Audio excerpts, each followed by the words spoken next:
welcome to an episode of the Product Coalition European to London series, where today I'm excited to be joined by Chris Miles from Digital Directories. Welcome, Chris. Thank you very much for having me. I've got my co-host, James Woodley, here as well. Welcome, James. Thank you. Hello. And I want to give firstly a big shout out to Digital Directories for hosting us here at WeWork in Holborn. Digital Directories is a legal tech startup which provides a platform for people to make informed decisions about legal issues and contact legal experts. Originally founded in Paris in 2015, the French site has over 3,500 lawyers, and due to its success, a sister site in Belgium was launched in 2018, followed by Italy and the UK in 2019. Now, this tour and every single podcast episode that you listen to is dedicated to raising awareness and support for the bushfire affected communities and wildlife in Australia. If you enjoy this episode, please consider showing your support for these causes by visiting bushfire.productcoalition.com. I'm visiting 5 cities across Europe to interview over 50 product leaders like Chris to gain insights, knowledge and experience to share with you, the Product Coalition global community. If you've just discovered the Product Coalition, welcome. We're a global product community with over 500,000 readers, 6,000 Slack members and thousands of podcast listeners. Head to platform.productcoalition.com to find out more. Before we get stuck in, I need to give a huge thanks to the following brands and individuals that have been major donors to the tour fundraiser so far at bushfire.productcoalition.com. First up, I've got UserPilot, a big thank you. UserPilot is a code-free user onboarding and adoption tool designed especially for product management teams. UserPilot helps to increase conversion, user retention rates, and reduce churn by guiding new users to their first aha moment. With interactive walkthroughs, contextual product tours, and onboarding checklists, it allows product managers to build fully customizable, behavior-triggered in-app experiences with a simple visual editor. Go to userpilot.com to book your demo and get a free trial. The Intentional Product Manager, run by Shobit Chugh, a Google product manager. Shobit helps product managers become product leaders and have careers they can be proud of. Go to www.intentionalproductmanager.com and sign up for Shobit's free class on the habits that turn product managers into exceptional product leaders and help them move through their careers fast. There's a few individuals that I need to thank as well. First is Rich Mironov, and the second is Chris Miles. Thank you. It's a pleasure.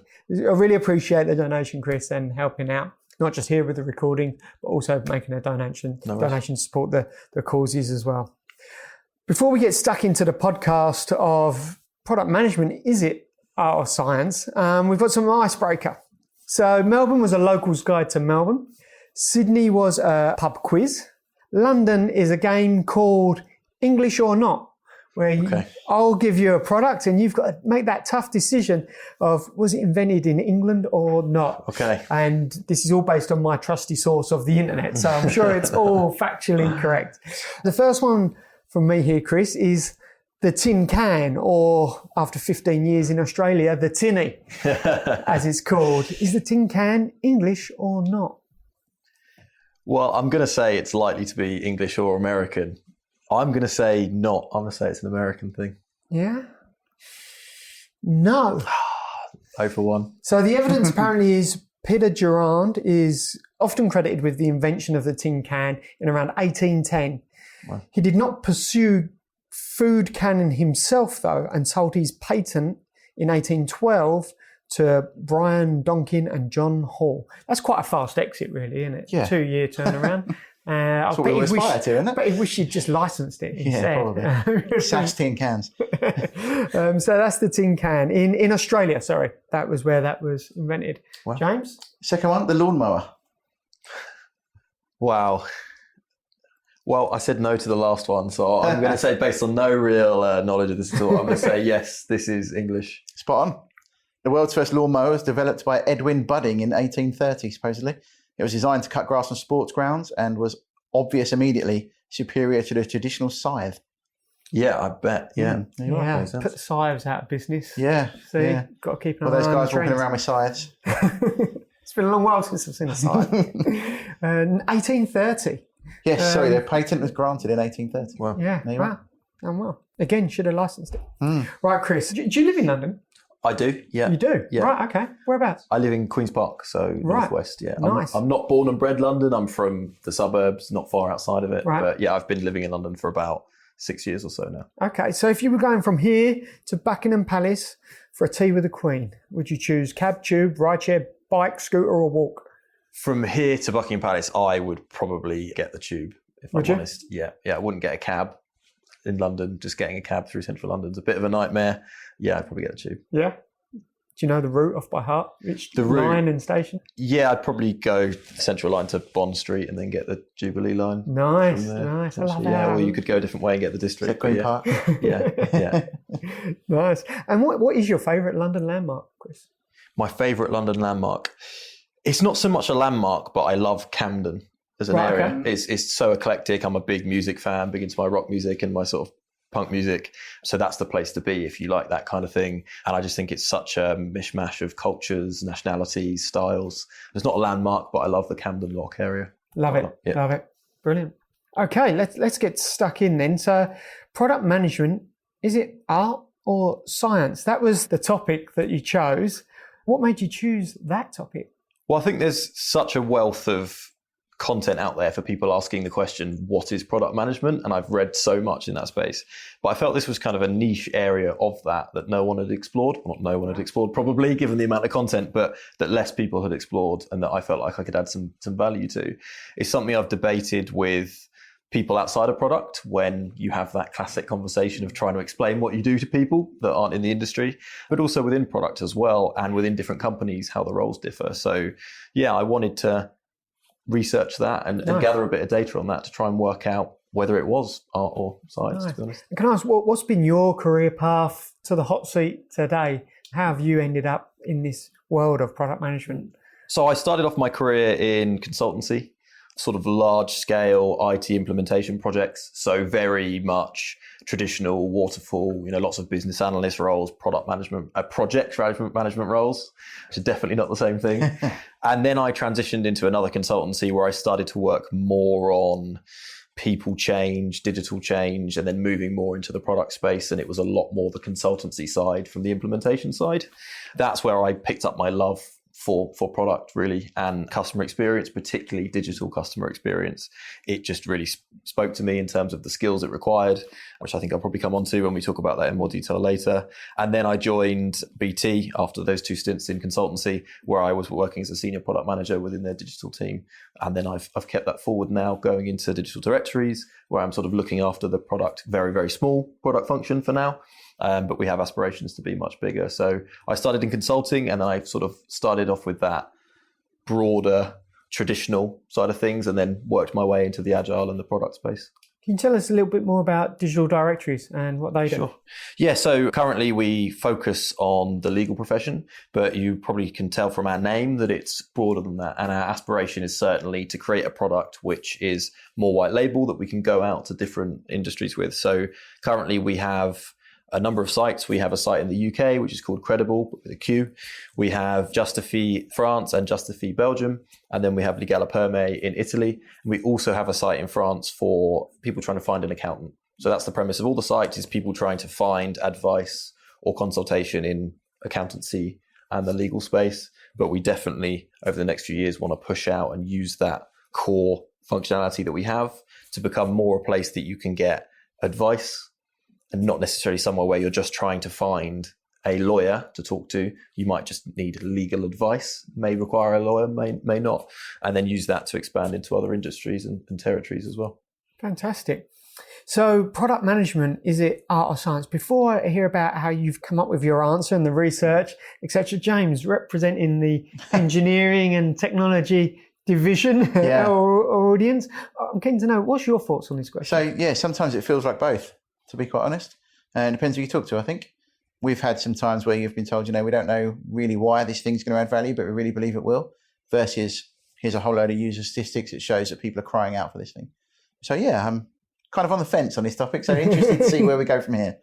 All right, Chris. So tell us, how did you go about coming up with an answer? Are you going to share the answer now, or shall we save that to the end? I'll share the answer at the end, right, okay. But I'll talk you through the process and some of the results I found. Please do. One thing I did was I created a bit of a survey The premise of the survey to those that took part in it was nothing to do with this art v science question, right? So I didn't want anyone to be swayed. I didn't want it to be a biased survey. I wanted it to be objective. And actually a big thanks to some people from the Product Coalition community that took part in this survey. Also the Product School community as well, great. As well as previous and current colleagues.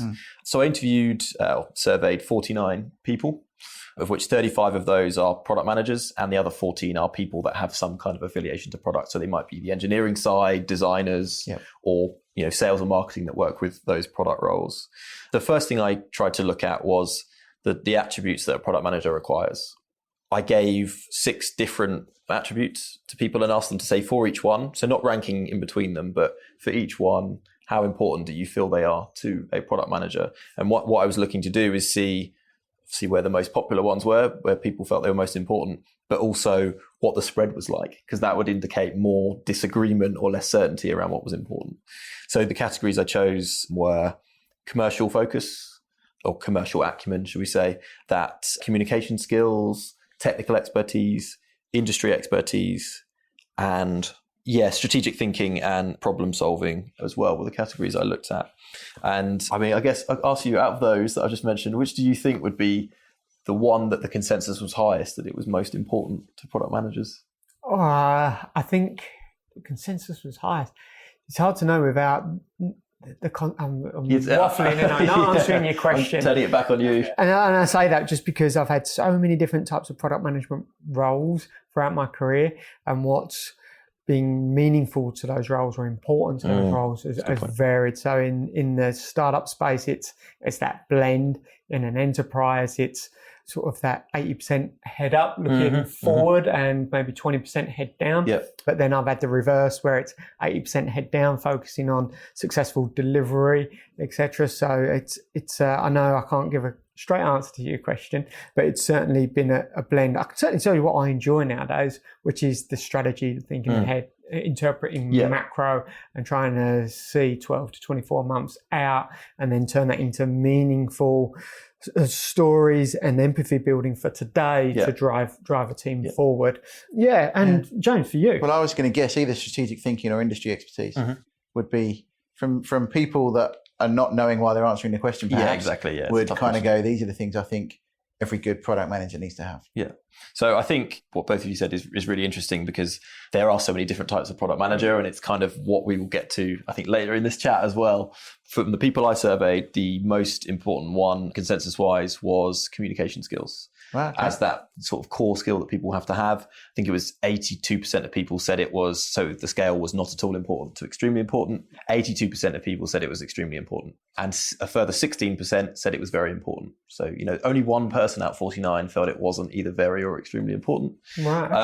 Strategic thinking and problem solving were the next two. So they were both 98% for those two, but they were more of a split.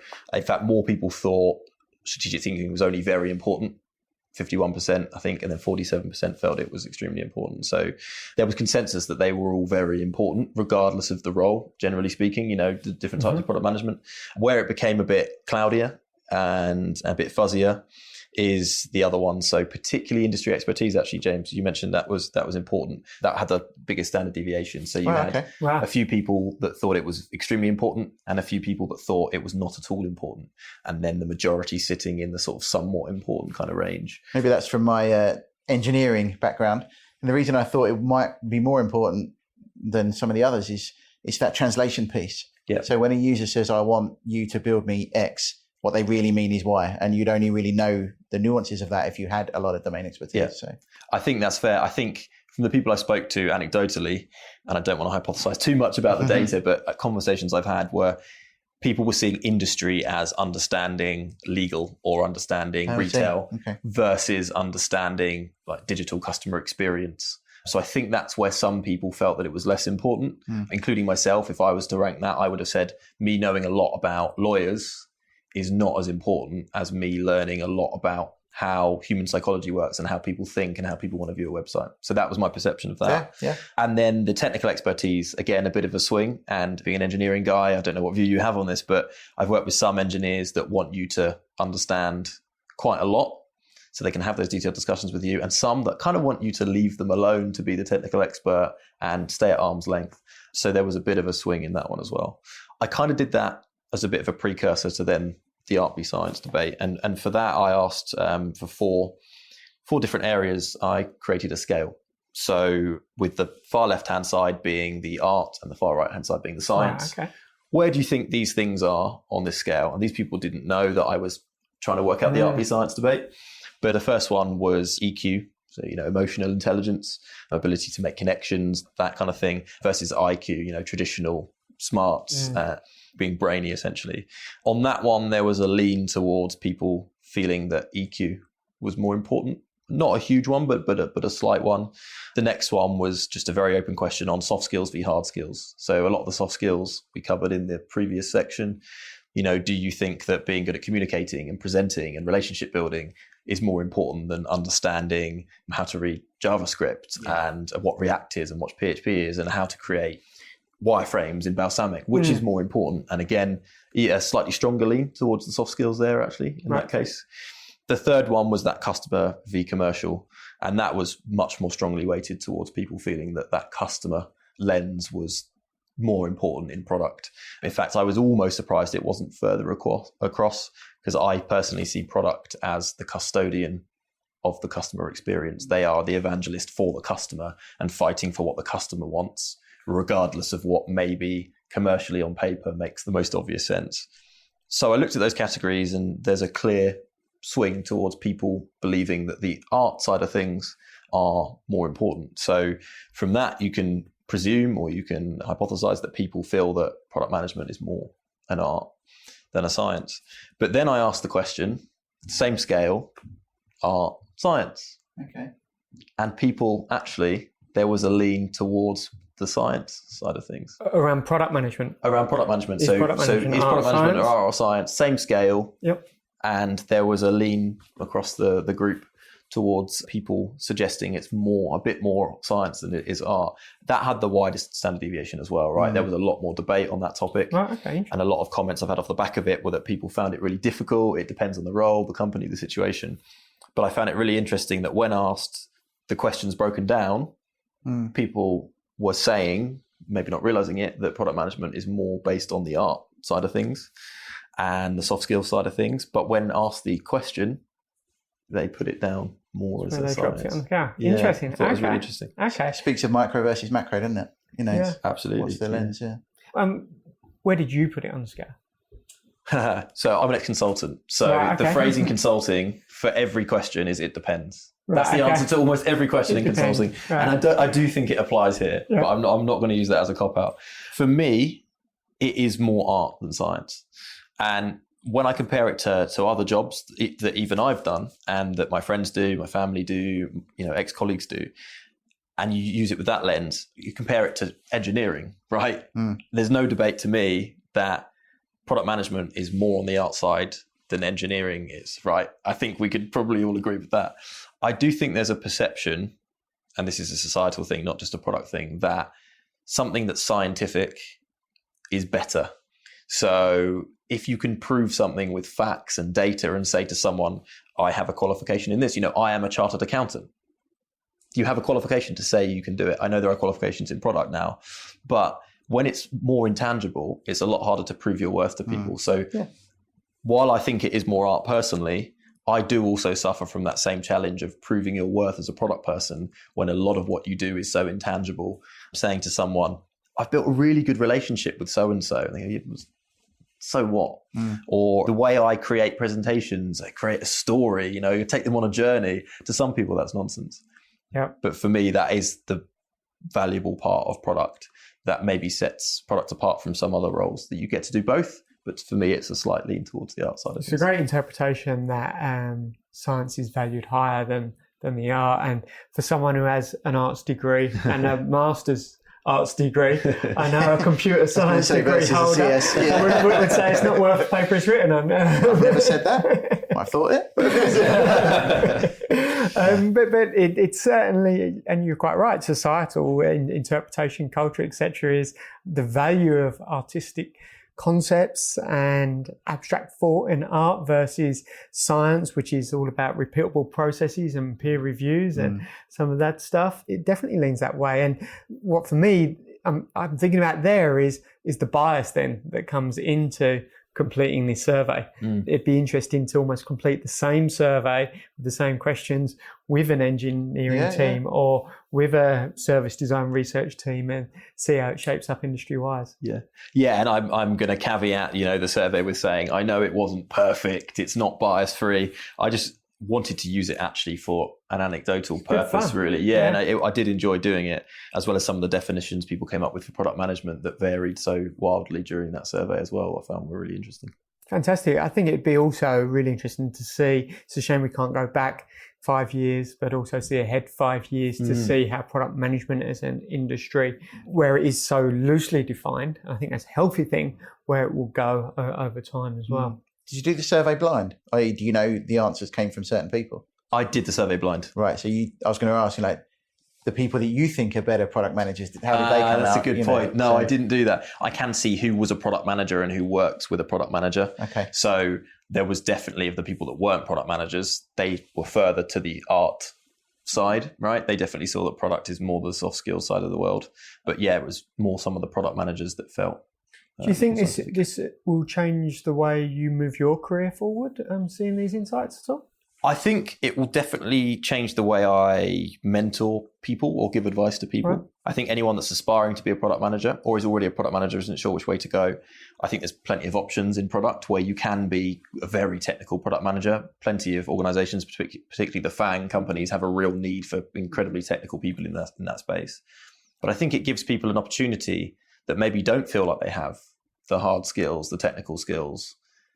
If I'd have known what product management was when I was, say, 15, I think I'd have said, wow, that sounds like me, because it's the broad range of skills that I enjoy doing. You don't get bored because you're doing things that are scientific and things that are more the soft skills. So I think it will help that. And hopefully at least one person that listens to this thinks, oh, wow, okay, that's something I want to get into. I think in my career, I'm always trying to focus on the things that I'm not as strong at. So I would say I love the strategic thinking piece. Jay, to your point earlier about the 80-20, I'm in that space now where I'm the 80-20, 80 on the strategic side, 20% on the delivery side. But I want to continue improving my knowledge of, technical architectures, technical systems. So I think I just want to be balanced. So I think if I can be somewhere in the middle and look back in 5 years and say, I've made myself in the middle and I can go one way or the other based on the needs of the organization, I'll be happy. So yeah, I think it has changed my outlook a little bit. Fantastic. There's a little bit of timing in this conversation, an opportunity for me here, because it's February the 13th we're recording this on. Brexit happened 2 weeks ago, near enough.